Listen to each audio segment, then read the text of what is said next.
Hey guys, well, remember when I told you that the last flip video was going to be our last flip video? Well, I lied. We got at least one more.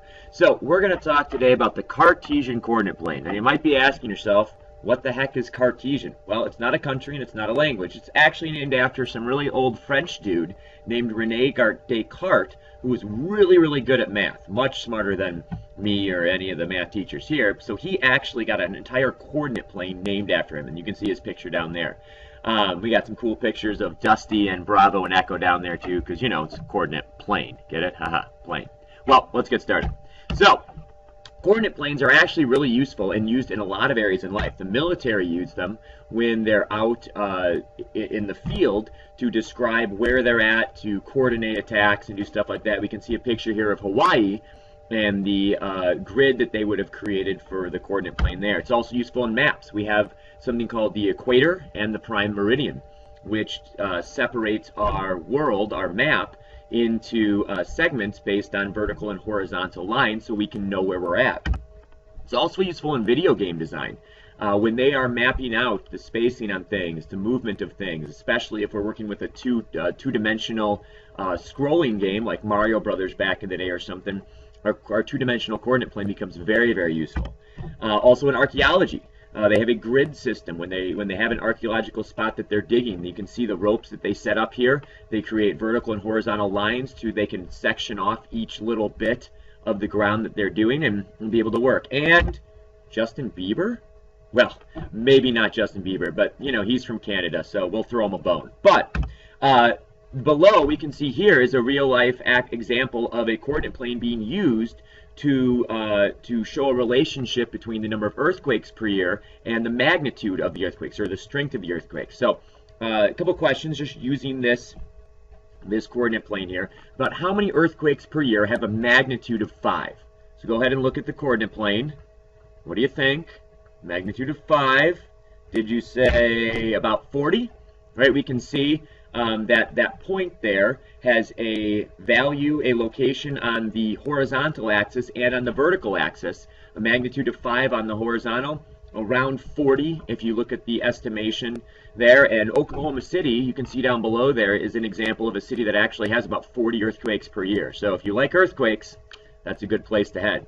So what about what earthquake is there that has a magnitude? What magnitude of earthquake would there be if there was about 1 earthquake per year?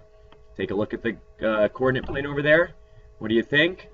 Hopefully you said 6.5. Right, now you might think 6.5, well that doesn't sound like very much, but you can see down below there is a picture of what an earthquake that was at a magnitude of 6.5 did. That's nothing to sneeze at right there. So we can see that coordinate planes here can be very, very useful in a lot of different areas in real life. So let's actually dig into some of the nuts and bolts of them so we can start working with them ourselves. So we got to do some vocabulary first. I know it's not the most exciting thing, but we've got to do some vocabulary here. So first thing is a coordinate plane. Well, it's a definition here. It's a two-dimensional plane made up of a vertical and a horizontal number line. Okay, we've got our x-axis. That's going to be our horizontal coordinate plane. And the y-axis is going to be our vertical number line there. Sorry, I said coordinate plane before. Number line. Horizontal number line, vertical number line. Ordered pair is a location of a point on the coordinate plane defined by a value from each axis. So every point is going to have a horizontal and a vertical location. The x-coordinate is our horizontal location, and it's always going to come first. Our vertical location, our y-coordinate is our vertical location, and that's going to always come second in our ordered pair. Right? The origin is the point of intersection between our x-axis and our y-axis.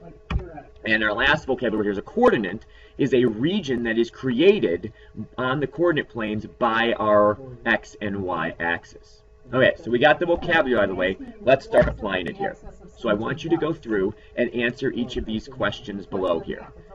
We'll kind of walk through them together. I'll give you a few seconds before we give the answers here. So which axis is the x-axis? Go ahead and label it. Hopefully you made that axis, the horizontal axis, your x-axis. How about the y-axis? Hopefully you made that one the y-axis, right? Process of elimination, you had to get that one right. 4 quadrants. Now this might be a little tricky. How are you going to label our 4 quadrants? I'll give you a hint. You are using the numbers 1, 2, 3, and 4. So which order are they going to go in? Give it a shot. Give you a couple seconds here.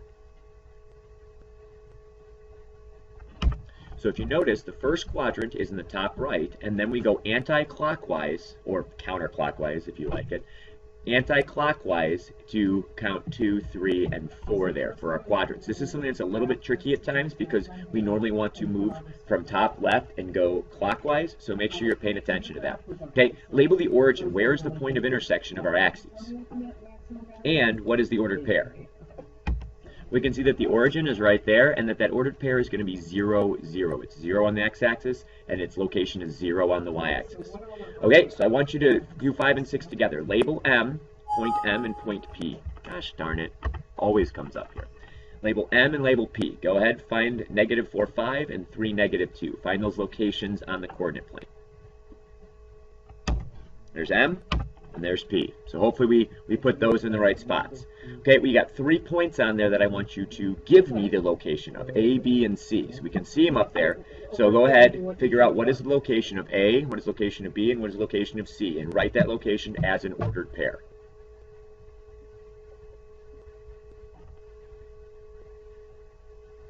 And we can see that A is 0, 3, B is -5, 0, and C is -3, -3.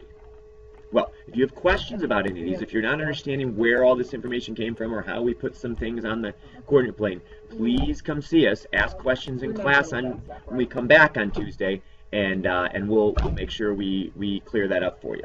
So now it's time to try some on your own here. We have 9 ordered pairs there, 9 locations that we want you to put a point on and label it with the value. So go ahead and pause the video and label those 9 points now.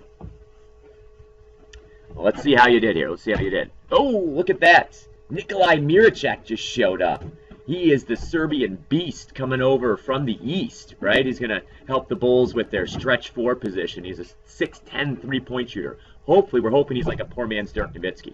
Okay, so also you see there are some points on the coordinate plane now. So take a look, see how you did there, and tell if you got any questions again, please make sure you come to class and ask. So now we're going to go in the other direction.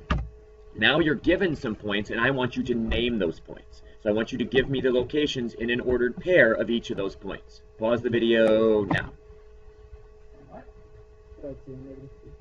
Okay, let's see how we did. Oh man, Jimmy Butler's showing up in the house there after a monster dunk, right? He is going to lock down LeBron this year, and we're going to take the East and go into the conference finals finally with a healthy Derrick Rose. And you can see there's also a list of ordered pairs there. So check your answers, make sure we got that correct there. And this brings us to the end of our video. However, I want to throw in one more little catch there. If you watched this video, if you actually watched the video like we asked you to, what I want you to do is write down Chicago Bulls in really big letters at the very bottom of the second page of your notes. Okay, Chicago Bulls in really big letters on the second page. Write it down, and we'll see you in class.